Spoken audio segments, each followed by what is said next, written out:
पर संगठन से संबंधित एक चीज है, एक बिंदु है जो हमको बहुत ही जल्दी समझ लेनी चाहिए, और वो बिंदु ये है कि जब कठिन समय होता है, कठिनाई का समय होता है, चैलेंजेस का समय होता है, जब हमको ये दिख रहा होता है कि सभी के लिए स्थितियां बहुत अच्छी नहीं है, उस समय स्वतः हमारा संगठन कैसा रहता है? बढ़िया रहता है। हम अलर्ट मोड में रहते हैं, एक दूसरे के साथ में जुड़े रहते हैं, एक दूसरे का हाथ थामे रखना चाहते हैं, क्योंकि हमको सेंस ऑफ सिक्योरिटी चाहिए। उस समय संगठन बहुत बढ़िया रहता है। घर में जो लोग होते हैं, अगर पड़ोसियों की तरफ से, किसी दूर के व्यक्ति की तरफ से कोई समस्या खड़ी करी जाती है तो लोग अलर्ट हो जाते हैं और सारे एकजुट हो जाते हैं। हाँ, लेकिन जब उसी घर में कोई विशेष खुशी का अवसर होता है या फिर समृद्धि आने के बाद में जो काम किए जाते हैं, उसमें फिर लोगों को ये दिखाई देने लग जाता है कि इसमें मेरा कितना होना चाहिए था, मेरा उतना मुझे मिल रहा है कि नहीं मिल रहा है, क्योंकि व्यक्ति फिर अलर्ट मोड में नहीं रहता। सेंस ऑफ सिक्योरिटी वाली जो सिचुएशन है वो जा चुकी होती है ना। वहां से फिर सेंस ऑफ बिलोंगिंगनेस के साथ में सेंस ऑफ ओनरशिप और सेंस ऑफ हिस्सेदारी वो जागने लग जाती है। और ये संगठन के भीतर, जो संगठन रूपी नाव के भीतर जो छोटे छोटे छिद्र होते हैं, उन छोटे छोटे छिद्रों में से ये एक छोटा और घातक छिद्र होता है। तो ये तो बहुत ही बुद्धिजीवी लोगों का समाज है, प्रबुद्ध लोगों का समाज है। दिल्ली के भीतर हम हैं, और दिल्ली के भीतर रहने वाले लोगों की जिम्मेदारियां भी बहुत है। राजधानी की सुविधाएं हैं तो जिम्मेदारियां भी बहुत हैं। इसलिए इस प्रबुद्ध जनों के समाज में इस प्रकार की समस्याएं नहीं आएंगी, ऐसा मेरा अनुमान भी है, ऐसी मेरी ईश्वर से इच्छा भी है, याचना भी है, और मैं ऐसी मेरी सभी के लिए प्रेरणा भी है। जिस भावना के साथ में हम लोग कठिन समय में जुड़े रहें, उसी भावना के साथ में अच्छे, बढ़िया, सही, संपन्नता के समय में भी अगर हम जुड़े रहें, तो ऐसे संगठन में विघटन उत्पन्न करना, ऐसे संगठन को तोड़ना, ऐसे संगठन को कमजोर करना, ऐसी संगठन की प्रगति में बाधा उत्पन्न करना बहुत कठिन काम है, बहुत ही कठिन काम है। नहीं तो चीजों को हमने खड़े होते हुए देखा है और खड़े होने के बाद में धप होते हुए भी देखा है। तो इसलिए सभी प्रकार की सावधानियां हमको बरतनी पड़ेंगी, है ना। और ये बातें प्रैक्टिकली हम देख रहे हैं, और ये बातें संसार का बनाने वाला भी जानता था। ऋग्वेद का पहला सूक्त कौन सा है जी?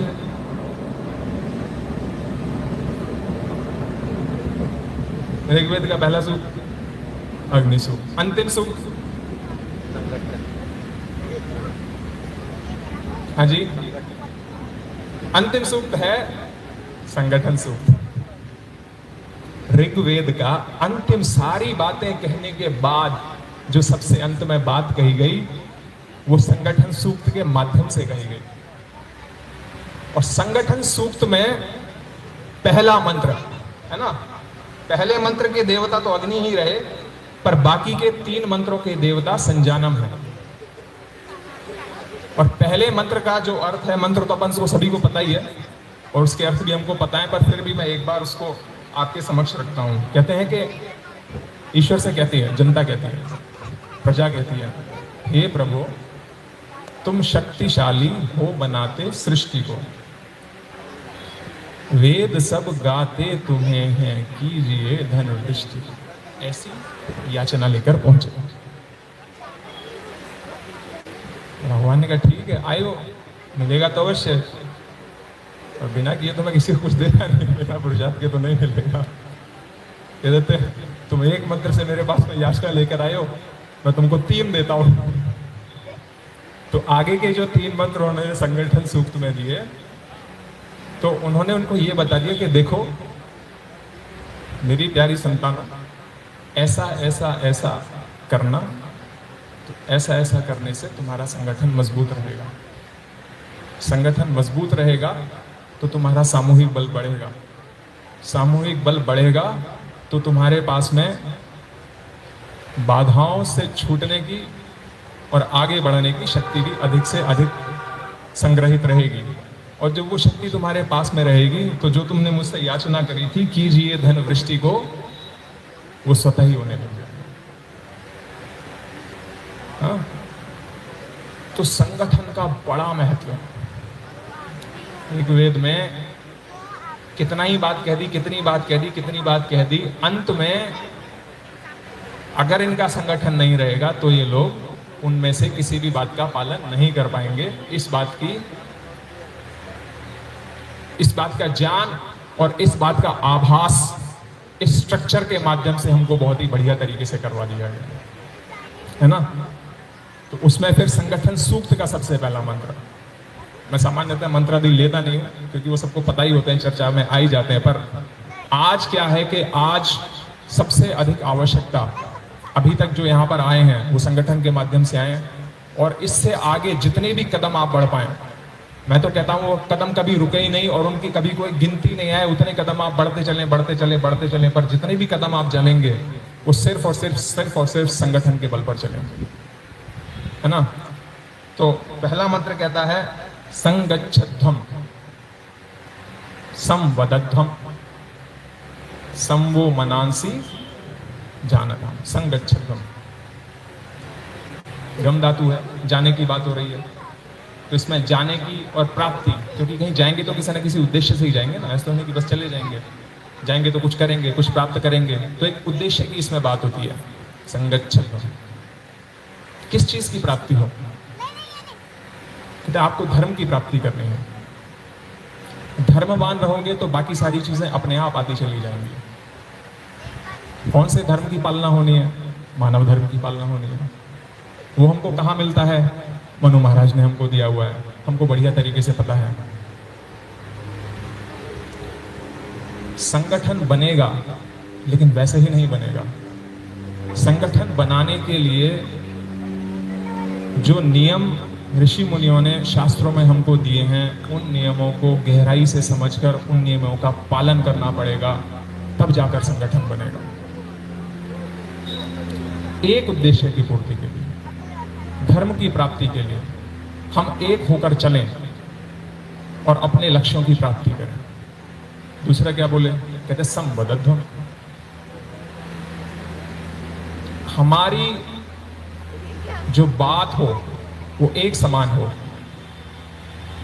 इसके ये मल्टी डायमेंशनल बातें हैं। बात अगर हमारी एक समान है, इसका मतलब ये नहीं है कि सभी एक ही स्वर में गा रहे हैं, उसका सिर्फ उतना अर्थ नहीं है, है ना। उसका अर्थ ये है कि बात जो कही जा रही है वो सभी पहले उसको विचार कर लें और उसके बाद में एक बात निकले संगठन की ओर से। यद भद्रम तन्न आसुव,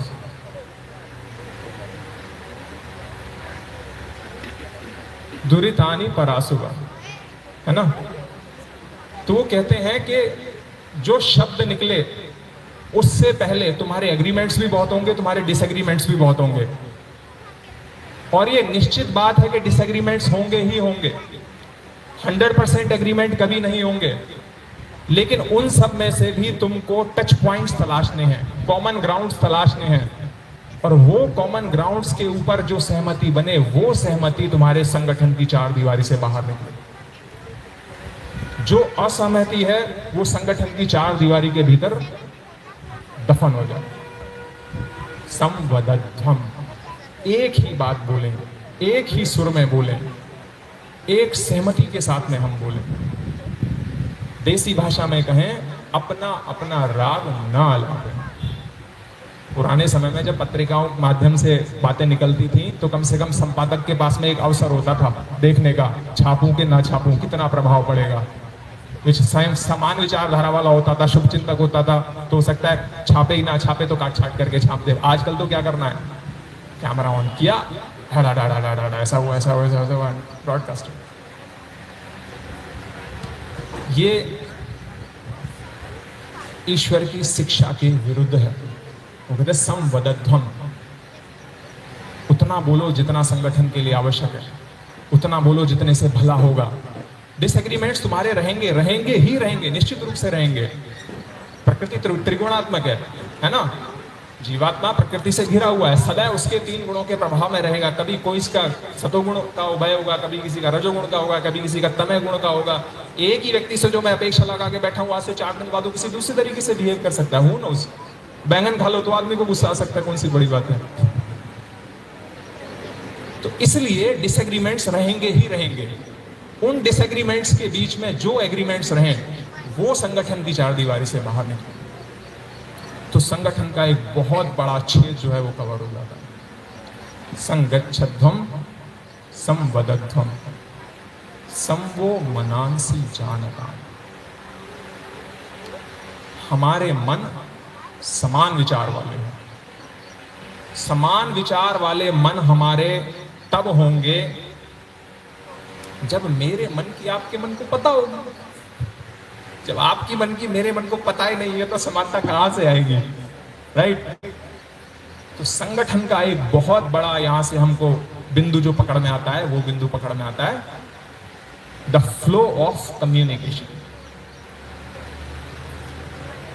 संगठन में जो ऊपर हैं वो अपनी तरफ से कम्युनिकेट करने में कसर न बरतें, और संगठन में जो नीचे हैं वो सूचना की प्राप्ति के लिए अपनी ओर से झिझक न बरतें। इसमें बहुत बड़ा दायित्व संगठन में जो ऊपर हैं उन लोगों का है। अगर वो उस तरीके का माहौल क्रिएट करते हैं कि इंफॉर्मेशन फ्लो होगी, तुमको वेट नहीं करना पड़ेगा, तो सामने वाले के मन में विश्वास उत्पन्न होगा। उसको ये लगेगा कि कोई इंफॉर्मेशन अगर नहीं आई है तो शायद इट्स अ मिसफायर, गलती की वजह से नहीं आई है, और उसके भीतर झिझक नहीं रहेगी। तो ये 2 वे प्रोसेस है। संवो मनांसी जानता। किसी के पास में संसार में कोई जादू नहीं है। जो लोग इंट्रोवर्ट होते हैं उनके साथ में संसार में अनेकों समस्याएं होती हैं। उनके आसपास के जो संबंधी लोग होते हैं वो मतलब गैसिंग गेम में ही लगे रहते हैं बेचारे, कि मतलब इसके मन में क्या चल रहा होगा, ये बात इसको पसंद आएगी कि नहीं आएगी। एक तो खुलता ही नहीं है व्यक्ति, खुलता भी है तो थोड़ा सा 2-4 शब्द बोलेगा, 2-4 शब्द बोल के सामने वाले अनुमान लगा लगा के पास्ट एक्सपीरियंस पे उसने जो कहा, उसने जो बिहेव किया, उससे सीखने की कोशिश करते रहते हैं, राइट। तो ये फ्लो ऑफ कम्युनिकेशन में बाधा है, और जितना बड़ा संगठन होता चला जाता है इसका महत्व उतना ही बढ़ता चला जाता है। इसका एक एसोसिएटेड एस्पेक्ट और भी है, और वो एस्पेक्ट है don't assume. Introverts do assume. वो लगता पता चल ही जाएगा, मुझे क्या कहने की जरूरत है, वैसा काम चलता नहीं है। क्योंकि हम ये भी देखें कि जो यंग जनरेशन आ रही है, they are feeded with information.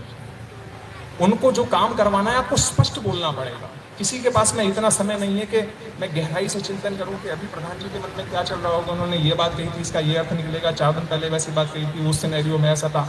नहीं है। बी क्लियर, जो कहना है सो कहें, स्पष्ट रूप से कहें, संगठन की 4 दीवारी में कहें, और इसका लाभ एक दूसरे के मनों में जो समानता है। क्योंकि कहेगा, मैं आपसे कुछ कहूं तो निश्चित रूप से आपको कुछ बातें ठीक लगेंगी, कुछ बातें गलत रहेंगी। जो बातें गलत रहेंगी उनके लिए आप मुझे टोक देंगे, आप मुझे टोकेंगे तो उसके लिए मुझे रिसेप्टिव होना चाहिए, वो चीज़ मेरे लिए एक्सेप्टेबल होनी चाहिए, मेरे मन में उसके प्रति रेस्पेक्ट होनी चाहिए। अपना व्यू पॉइंट रख रहे हैं तो इसका मतलब इसका कुछ महत्व होगा, किसी कारण से रख रहे हैं, कारण वैसे ही नहीं कह रहे। मैं आपकी बात को सुनूंगा तो ऑब्वियसली मैं आपके हिसाब से मोल्ड भी होऊंगा। स्वामी जी कहते हैं, बहुत ही मजेदार की बात कहते हैं, और ये मैंने वहां पर जाकर सीखा स्वामी जी से गुरुकुल में। कहते हैं ठोकने से ज्यादा टोकना काम करना है। और सच बात तो ये कि अपने को ये कला आती ही नहीं थी। अपने को तो कुछ भी देखा, बच्चों के केस में या फिर बड़ों के केस में ऐसा नहीं होना चाहिए था, नहीं वैसे ठीक था, तो सीधा ठोक दिया, बस सीधा स्ट्रेट कह दिया। कहते कि ठोकने से ज्यादा टोकना काम आता है, क्योंकि ठोकने में दोबारा ठोकने का स्कोप नहीं रहता, और टोकने में 10 बार टोकने का स्कोप आपके पास में है। और संसार में लोग इतने मूढ़मती नहीं होते कि 10 बार उनको अगर टोका जाए तो उसके ऊपर चिंतन ना करें, उनके भीतर कुछ परिवर्तन ना आए। अवश्य ही आता है। ये जीने के तरीके हैं कि आप कितने तमोगुण में जी रहे हैं, कितने रजोगुण में जी रहे हैं, कितने सतोगुण में जी रहे हैं। तो स्वामी जी के पास में जो सतोगुण का एक एस्पेक्ट था, उस एक एस्पेक्ट में से एक मोती मेरी पकड़ में आया, ठोकने से ज्यादा टोकना काम आता है, संगठन में या कहीं भी। और जहां अपना कोई निजी स्वार्थ नहीं है वहां तो व्यक्ति टोकने से वैसे भी नहीं हिचकिचाएगा। तो इसलिए अपन को टोकने में कोताही नहीं बरतनी चाहिए, बस टोकने की कला सीख ली जाए, है ना। कोई चीज नहीं आई, अरे तुम लाए नहीं, या फिर ऐसा तो नहीं कि आपकी गाड़ी में वो रह गई हो, पहली बार टोकना, बहुत ही जेंटल टोकना होगा, है ना। ऐसा तो नहीं आपकी गाड़ी में रह गई हो, अब सामने लगा यार गाड़ी में तो नहीं थी पर मैं तो भूल गया, पर फिर भी देखो इनको मेरे ऊपर कितना भरोसा है, सोचने गाड़ी में रही होगी, ये व्यक्ति उसको चीज को छोड़ ही नहीं सकता। एक पॉजिटिव वो चलेगा, टोकना का टोकना हो गया, कहने का कहना हो गया, सामने वाले को एहसास दिलाने का काम अपनी जगह पूरा हो गया, और अगली बार के लिए स्कोप भी बचा रहा। सबसे महत्वपूर्ण बात, आपने गेट बंद नहीं किया, राइट, दैट्स वेरी इंपॉर्टेंट। तो संगच्छध्वम संवदध्वम संवो मनांसी जानताम, इन तीन बातों को, बाकी सारा विषय मैं छोड़ दूंगा, इसका उतना समय नहीं रहेगा, इन तीन बातों को अपन लोग बहुत ही गहराई से मन में बिठा लें। और पदाधिकारी लोग तो ऐसे मन में बिठा लें जैसे वो बचपन में जो क्रिकेट देखते थे ना, ईट क्रिकेट स्लीप क्रिकेट, और किस किस चीज में मतलब वही लगा रहता था, है ना। संगच्छध्वम संवदध्वम संवो मनांसी जानताम, culture flows top to down, यथा राजा तथा प्रजा, जैसा बेंचमार्क हम सेट करते हैं वैसी ही स्थितियां बनती हैं। अगर कोई टॉप लेवल्स पे ये कह दे कि 20% करप्शन तो चलता है, नीचे तक पहुंचते पहुंचते 60% होता है। कही थी एक महिला ने कही थी अपने समय में जब उनकी चलती थी, है ना। और जब ऊपर से ये कल्चर फ्लो होता है कि ना खाया जाएगा ना खाने दिया जाएगा, तो उसका एक अपना अलग प्रभाव होता है। तो मुखिया की बड़ी जिम्मेदारी है, मुखिया लोगों की ज्यादा जिम्मेदारी है। बड़ा होना, बड़ा पद पाना बहुत ही महत्व का, गौरव का विषय है, पर बड़ा बने रहना कठिन भी है और परम आवश्यक भी है। बड़ा बड़ा बना रहे और छोटा छोटा बना रहे तो बात बनी रहती है, अन्यथा बात बिगड़ती है। तो संगठन के विषय में इन बातों का हमको ध्यान रखना पड़ेगा। इसके साथ में एक बात मैं और जोड़ना चाह रहा था, और वो बात ये जोड़ना चाह रहा था कि आदि काल से भी अगर हम नजर उठाकर देखेंगे तो सबसे बड़ा संगठन का उदाहरण, सबसे बड़ा एकजुटता का उदाहरण जो हमको मिलता है वो महाराज दशरथ के परिवार में। उसके एक्सप्लेनेशन में मैं बिल्कुल नहीं जाऊंगा क्योंकि वो सारी बातें हमको पता हैं। कितने बड़े प्रलोभन, कितने बड़े विघटनकारी विघ्न डाले गए, लेकिन 4 लोगों की एकजुटता कम से कम नहीं टूटी। क्यों नहीं टूटी उस पर हमको विचार करना चाहिए। कृष्ण जी महाराज राजसूय यज्ञ के समय में सबसे बड़ा पद पा सकते थे, संगठन के मुखिया बन सकते थे उस समय के, लेकिन उन्होंने वो वाला पद नहीं लिया। उनको चरण पखाड़ने वाला काम पसंद आया या दिया गया और वो उन्होंने संघर्ष लिया। Culture flows top to down. ये लोग इतनी सहजता से ऐसे कैसे कर पाते थे? भाव के उस स्तर पर ये लोग कैसे जी पाते थे? तो इसलिए हमको थोड़ा सा अपने डिजाइन के ऊपर दृष्टि डालनी पड़ेगी, क्योंकि ये बात मैं अगर ना कहूं, देखिए अंततः ये आर्य समाज की प्रगति के लिए प्रकल्प है, और ये आर्य समाज के भूतकाल, वर्तमान काल और भविष्य से जुड़ी हुई बात है। एक समय में जब ऋषि दयानंद ने आर्य समाज की स्थापना करी थी, तो ये ऋषि दयानंद योगी व्यक्ति थे, ज्ञानी व्यक्ति थे, योगी व्यक्ति थे। योगाभ्यास के ऊपर उनका बढ़िया अधिकार था, और उसकी प्रत्यक्ष झलक हमको कहीं कहीं मिल जाती है, जैसे कि महर्षि स्वामी श्रद्धानंद जी के माध्यम से हमको मिल जाती है, जब वो अलग अलग समय पर उनका परीक्षण करते हैं। स्वामी जी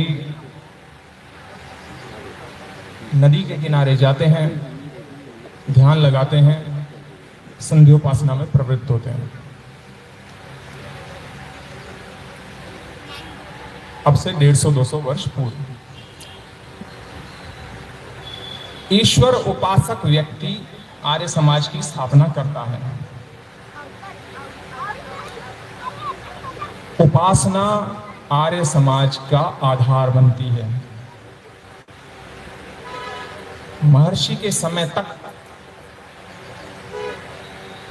उपासनाकारी आर्य समाज रहता है। दो धाराएं हैं, ज्ञान, कर्म, भोग। और भोग का परिणाम क्या होगा उसको समझकर, उसके परिणामों को जानकर समझदार लोग ज्ञान, कर्म, भोग से हटकर ज्ञान, कर्म, उपासना के मार्ग पर चले जाते हैं। अपने ऊपर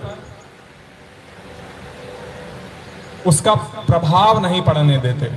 चिद अवसानो भोग, वहां से हमको शिक्षा मिलती है। पुरुष जो है बुद्धि का प्रति संवेदी है। बुद्धि के ऊपर जो आ रहा है अगर उसका प्रभाव उसके ऊपर पड़ जाए तो वो भोग हो गया। और वो प्रभाव पड़ेगा कि नहीं पड़ेगा इस बात के ऊपर निर्भर करेगा कि अपने चित्त को व्यक्ति ने उपासना के माध्यम से कितना निर्मल किया है। 150-200 वर्ष पहले हमारे पास में योगी थे स्वामी दयानंद सरस्वती, और रामायण काल में हमको अनेकों उदाहरण मिल जाते हैं जहां से हमको ये पता चलता है कि श्री रामचंद्र जी और उनका परिवार संध्योपासना में उनकी प्रवृत्ति जो है वो बहुत ही गहरी थी।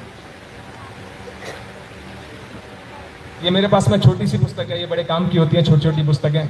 आर्य समाज के विद्वानों ने ज्ञान मार्ग पर जो काम किया है, बड़ी बढ़िया गजब गजब की पुस्तकें लिखी हैं, तो जल्दी जल्दी में मुझे मिल गई।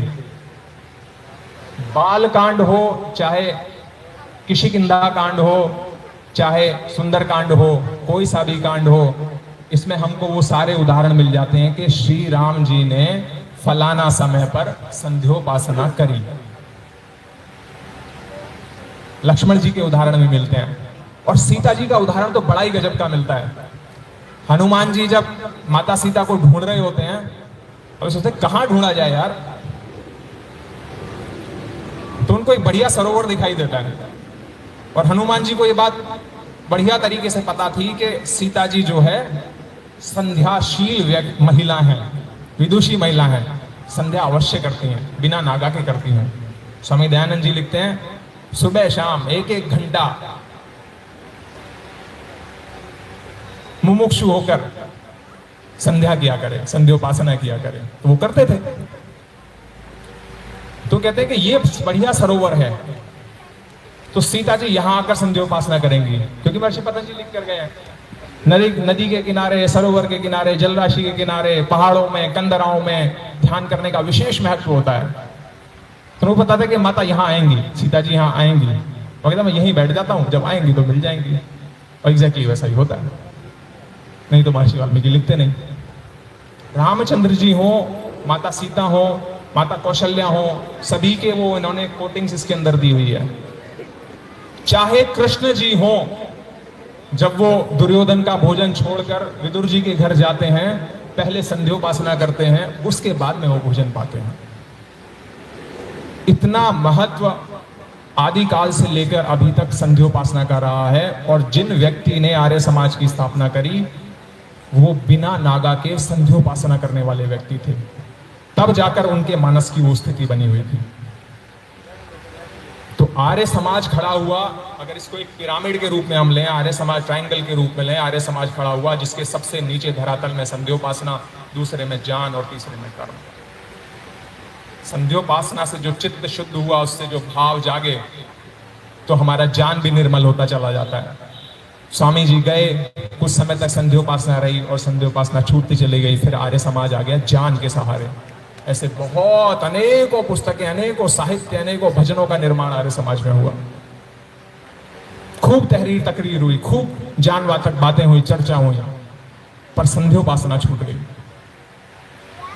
आर्य समाज से जुड़े हुए लोग बहुत तार्किक बने और उन्होंने अपने तर्कों को तलवार बना लिया, क्योंकि संध्या से जो भाव की स्थापना हृदय में होती है, संध्या के अभाव के कारण वो भाव की स्थापना हृदय में नहीं थी।